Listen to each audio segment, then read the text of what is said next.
Right, okay, so I'll make a start for the benefit of those people who came prompt. Thank you very much. But before well, there's two things really. Today we are going to have Adam Hall joining us from Faulkner Chester Hall. So they are the biggest practice in Liverpool. They're responsible for a lot of the really big projects that you might see, multi-storey projects going up around the city.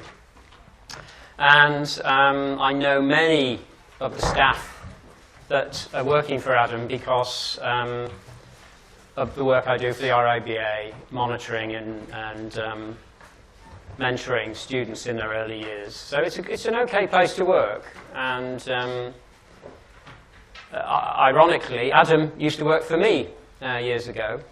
So that's why he's doing the favour of coming along and talking to you today, even though he's a very, very busy guy. So he'll bob his head in at some stage over the next half an hour or so, and I'll stop the lecture and we'll let him carry on. Just before I start, when the RIBA were here, and some of you met with them, I had to dig out the posters to show them from last year, the posters that you're battling with about what an architect does.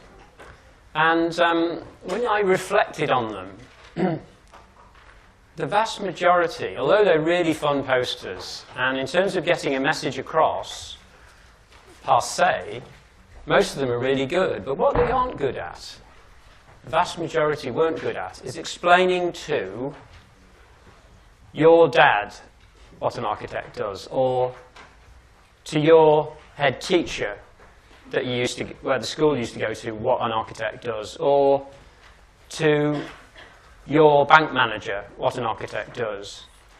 And I can't change the criteria now because it all gets agreed months in advance.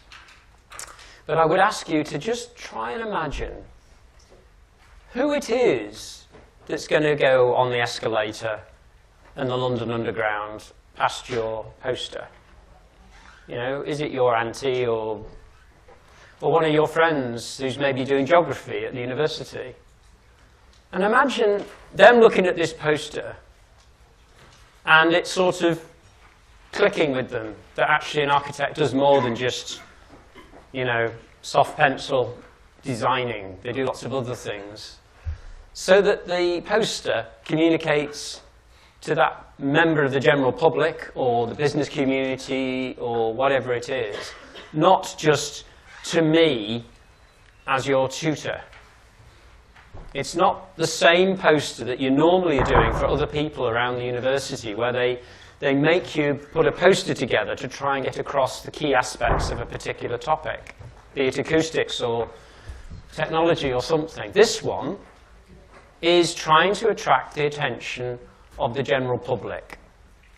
And in some ways, in some witty way, and it may only be one or two or three messages. It doesn't matter if it's only one message on your poster.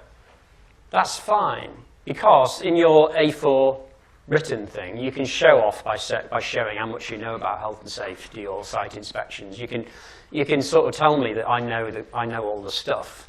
But if your poster just maybe homes in on one thing with a really strong image, that's just fine. And if you look at the criteria, you'll see that the message is everything, and the graphic quality and all that. It's not how many points can I make about this. You can shove that in the A4. So I might send you a little email about that.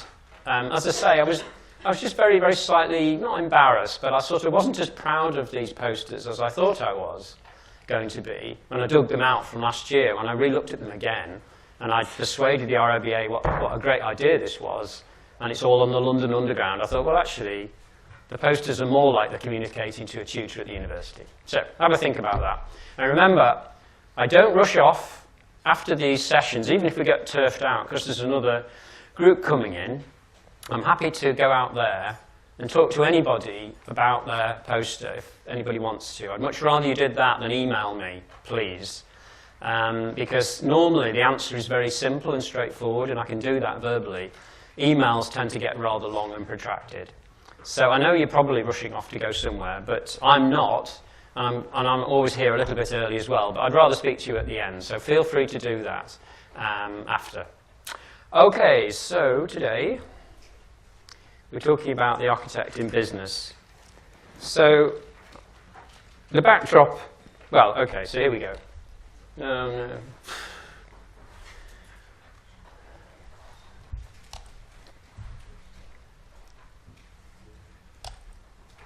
Such a pain, this thing.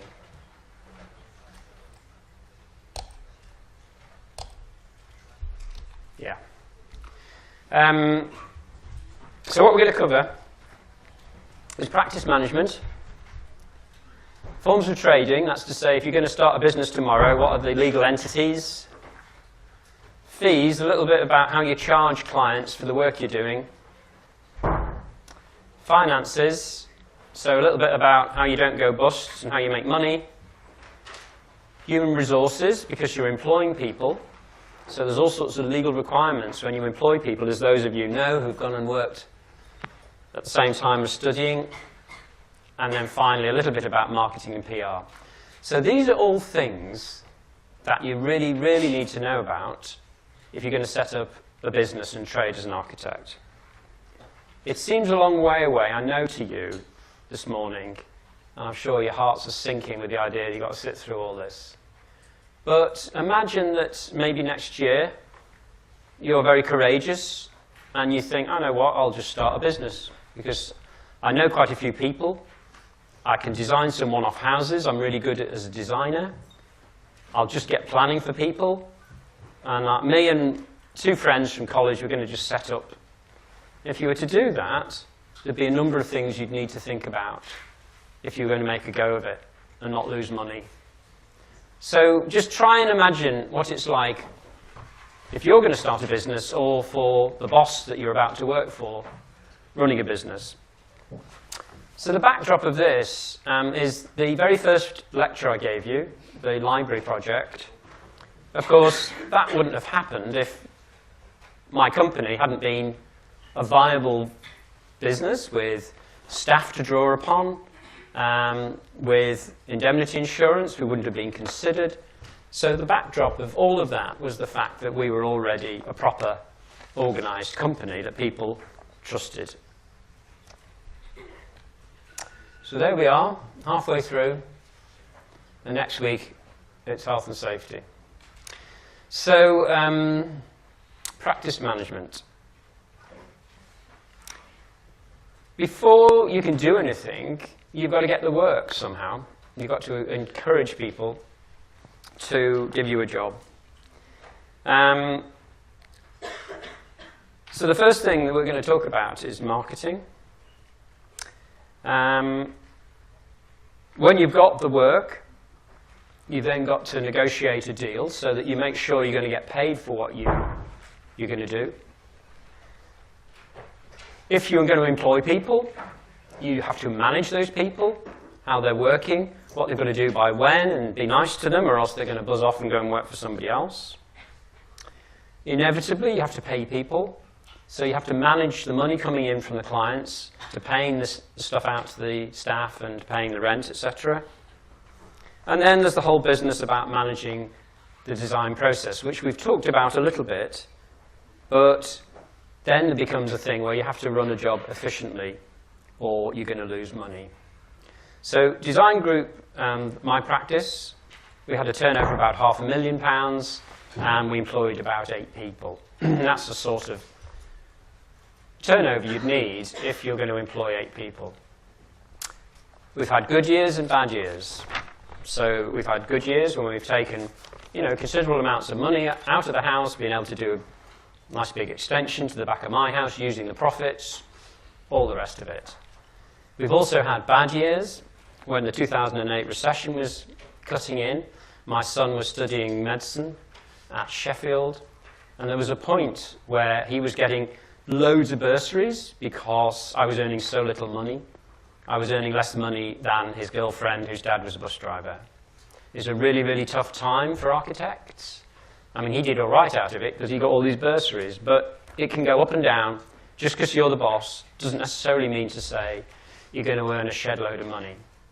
And many architects aren't brilliant at making money. So,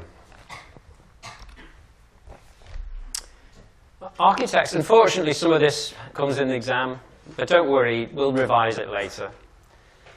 Because people think it's very important. You know, the RIBA were here last week, and they basically see what we're teaching, and they've got criteria against which we have to deliver, because you're being, you know, got ready to be architects in the big wide world, and so they expect you to know about these things a little bit, so that you're aware of them. So here we go. A sole trader is just a bit what it sounds like. You're just working for yourself. You fill in your tax return, people pay you, you pay your taxes, and off you go. Now, interestingly, you could employ somebody. So the fact that you call yourself a sole trader, it's fine, you can still employ people, it just that happens to be your legal entity. A partnership is what it sounds like. There's got to be at least 2 of you. There might be 10 of you. A big firm of accountants in London might have 50 partners. And in my partnership, there was just me and Roger. And that's the traditional setup. That's the way things have tended to be done for architectural practices. There's then a limited liability partnership, which, again, is pretty much what it says it is. You've got to have at least 2 partners. And then the way it's set up is that if you make some really horrible mistake, or you're so incompetent that you owe people loads of money, you're only liable for the money that's in the company. When you are a partnership, you have unlimited liability. So if you make a horrible mistake, and it costs £500,000 and you're not insured for it, the client can legitimately come and try and get that money out of you. If you're a limited liability partnership, and there's only, say, £200,000 in the company, then that's the limit of your liability. That's what they can take from you. Then there's a limited company. So this is a different entity, and it's the way most companies who aren't architects are organized. The disadvantage is you have to publish your accounts. It's much more open. The advantage is you can pull people in and out as directors. It's much simpler to pull people in and out. It's also possible to have partners who have shares in the company who have nothing to do with it. And then finally, a cooperative. So this is an interesting setup where the company is jointly owned by all the people who work there. And there's the Edinburgh Bike Company is a cooperative, so that all the people who work there actually are part of the company.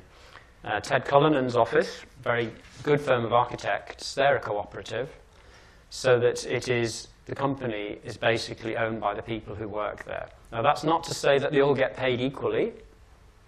Apparently what they do at the beginning of the year is they all have a vote on how the money should be split, so that the partners, very senior people who with very experience, would get a greater portion of the money that's coming in, whereas junior members of staff would get a lesser portion.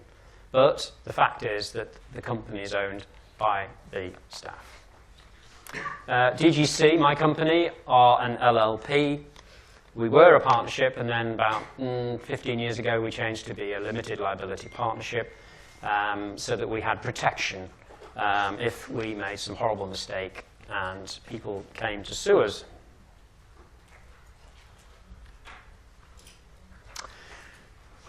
So I'm only going to talk very briefly about fees, just so that you understand 3 principles.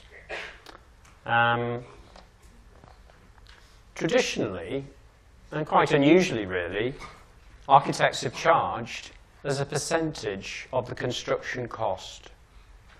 So if a job was £500,000 new build house, and you said to the client, I'll do that job for 12%, then you would get £60,000 in fees. If it went up in value, you get a bit more than 60,000, and if it went down, when the tenders came back, they came back at 400,000, you'd get less. So on the one hand, it's quite a good system, because jobs often start small and then kind of grow, and your fee grows in proportion to the scale of the project. It can be a bad thing if you set off on a job that you thought was actually a really high-value job, and then when you tender it, perhaps in a recession, the tenders come back 20% lower than you expected, and all of a sudden your fee is also reduced by 20%, and that can be a problem. It's also difficult because sometimes a complicated job, you just go for a percentage and it's an inappropriate percentage, and so you haven't guessed very well. But very experienced architects with a good amount of historic information do okay because their information feeds back into their database and they use the information again. The next one is an hourly rate. So you would think that this is a good wheeze because basically if I'm charging you out at £60 an hour and you out at £40 an hour, then I get paid for literally the hours that you do. And this is used very often when you're at the very, very early stages of a job, when you're not sure what somebody wants. So you're doing some initial sketches and you're trying to see, is this possible? Can I really fit this? Can I fit this detached house on this tiny little sloping site? So I'll say, well, okay, we spent about 20 hours on it, £60 an hour, that's our fee. Now, the disadvantage of this is obviously you can imagine not many clients like paying an open checkbook. They don't like not knowing what the final figure is going to be, so that they tend to ask you, well, give us a clue. Are we talking 4,000 or 6,000? What sort of amount of money are we talking about? And once you've committed yourself, just as Phil said the other day, they never forget that. You said, oh yeah, I can test out this viability for 6,000, and they never forget that, even though you spent tons longer on it. But that's what it is. You get paid for the hours you actually spend based on a charge-out rate. And the last one is a lump sum fee. So this is basically, you say, I want you to design me a one-off house. I say, okay, so what we're going to do is we're going to need planning permission, we're going to need building regs approval, and then I'll do some tender drawings, and then you're going to deal with everything after that. And so I'm going to work out, I need 30 hours to do that, and I need 50 hours to do the building regs, and then put the tender stuff together. I think I need 100 hours, and so that's about blah, blah, blah. Okay, let's call it 45,000. And then the guy pays me 45,000. So I work somehow or another a figure for the job in hand. Now, the disadvantage of this is it's a bit laborious. You've got to work out how are you going to arrive at that lump sum figure. You're not just going to pluck it out of the air. You're going to try and work it out on how hard it is to do the job and what you're actually going to be involved with. So initially it's harder work, but the plus is that when you start off and he says, yeah, it's just a 3-bedroom detached house, and all of a sudden it becomes a 5-bedroom detached house and it's tons more complicated, and you can say to him, well, just a minute now, when I gave you that fixed lump sum fee, that was based on the brief you gave me, and now it's just increased with these 2 bedrooms, it's much more complicated, and there's a utility room downstairs. So I want to up my lump sum fee, please, because I did tell you that that was a fixed fee for that particular brief. So the lump sum fee is tied into what the guy or lady tells you they want.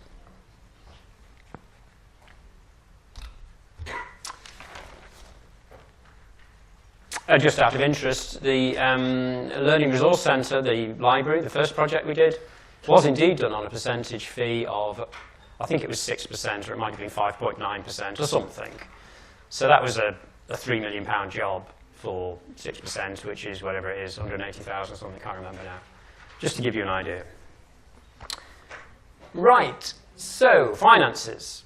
In order to keep going, inevitably you need money. And so there's a number of things that you need to think about. What tends to happen is you've got people in the office beavering away, drawing up that one-off house, and you draw it up, and the guy's happy with it, and then you say, all right, well, we'll put it in for planning approval, and here's our bill. So you might have been working on it for 3 months before you get a penny. You always tend to be paid in arrears as an architect. So you need to think about how you're going to fund that situation. If you imagine that you're paid in arrears, and on average you're paid 3 months behind actually doing the work, okay? So now imagine, if you're good at maths, that the turnover of your company is 400,000. That's what it costs to keep the business going for 12 months. So if you think about it, if you're always being paid 3 months in arrears, that's a quarter of a year. So at any one time, you're owed £100,000. £100,000, okay? Where's that money coming from? Well, you either have to borrow it from a bank, or you have to build that capital up, because maybe you started small and you didn't always take all the profit out you could have done, so that you build up capital, and you have that as your bunts, waiting for the money to come in. In terms of outgoings, there's not just staff costs. There's other obvious things like rents and rates and heating, electricity, the Wi-Fi, all the rest of it that have to be paid for. There may be other things associated with actually running the jobs in terms of expenses. Indemnity and other insurances have to be paid for.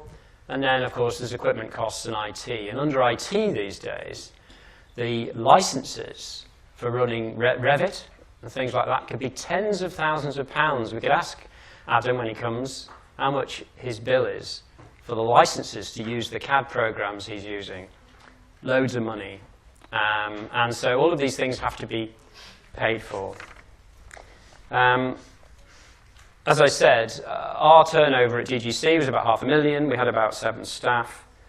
And for us, over half the money went on staff costs. So a little less than half was on everything else, and more than half was paying the staff. So that's your major outgoing.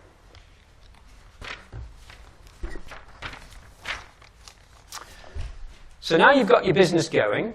You've somehow borrowed enough money to fund yourself to do the work. You've got some premises. What are you going to do in terms of making sure that you stay on an even keel? Well, there's 3 things that you have to do. Particularly if you're borrowing money from a bank, they'll expect you to do it. The first thing is a thing called a cash flow forecast. Again, these sound really boring terms, but in years to come they will become very important, and at least you're going to be aware of them. What a cash flow forecast is a great big Excel spreadsheet, and it looks forward. So you're going to guess what's going to happen between now and August. And you're going to say, right, so I've got February, March, April, May, da-de-da-de-da.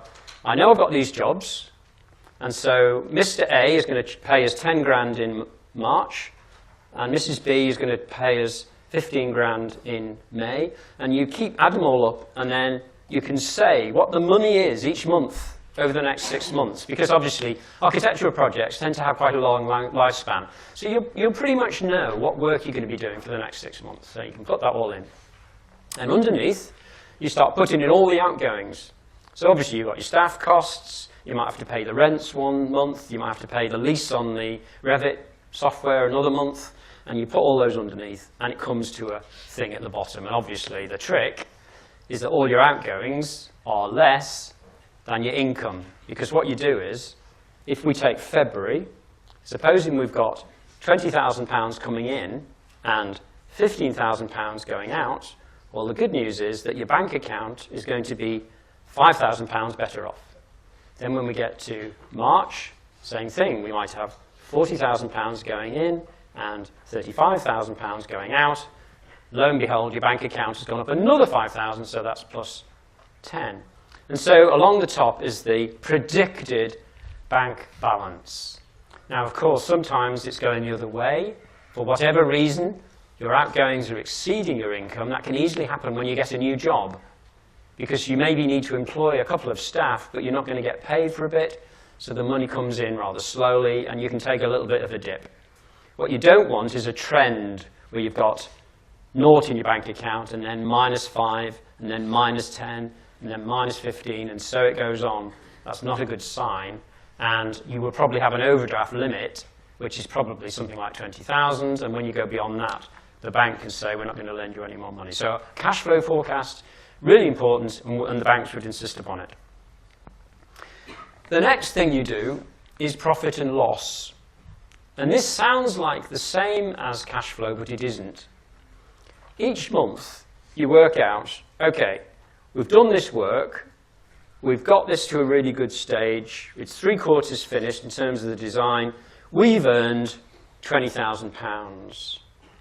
And then you can look at your outgoings in terms of the staff you've got working on it, etc., and you can establish that you have made a profit or a loss. And that's in actual terms. That's that month. You do this at the time and in arrears.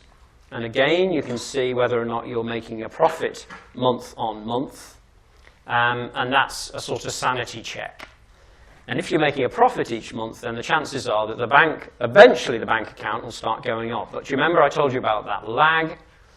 So because you're being paid in arrears, even though you might be making tons of money this February, the bank account might not start going up until you get to May, because actually you're not going to, although you've done the work, you're not going to actually be able to bill them until March, April. It's a little bit hard to understand, but trust me, profit and loss has to be done every month. And then finally, resource monitoring. So when you do a job, you've seen that RIBA plan of work with stages 1 to 7. So what you tend to do is you guess that in RIBA stage 1, we're going to spend 5 man days. In RIBA stage 2, we're going to spend 10. In RIBA stage 3, sending it into planning, we've got a lot of work to do, so we're going to spend 35 man days. And then, of course, what you can do is each month you can tally, because you all fill in timesheets, you can tally, well, actually, we've spent 45 days and we should only have spent 35. What's been going on? Why have we spent longer than we should have done on it? Because obviously that's not a good sign.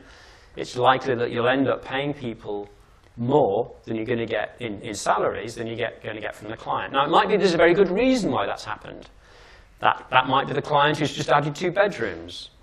So that's good, because it prompts you to say, oh, the reason we spent so long on it, he's just added another couple of bedrooms to his one-off house. I'll write a letter to him asking to increase our fee. But basically, you are checking your predicted man days against your actual man days and just seeing if everything's roughly right. Now, of course, things never go smoothly. Very often, you're way above or way below. That's just the way it goes. There's not much point. It's not a precise art, but it is a bit of a sanity check. So those are the 3 things you will do, and we would sit down each month, the partners and the senior members of staff, and we would do those 3 things. Or someone would have done them before we walked in the room, but we would review those documents, and then we would discuss, if there's a problem, what we're going to do about it.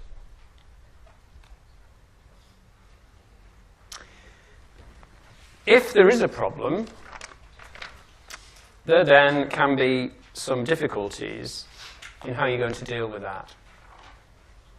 If your bank balance is going lower and lower and lower, and I'm sure many of you are familiar with this scenario, in business, it can be a serious problem. There would come a point where the bank would say, we're not lending you any more money.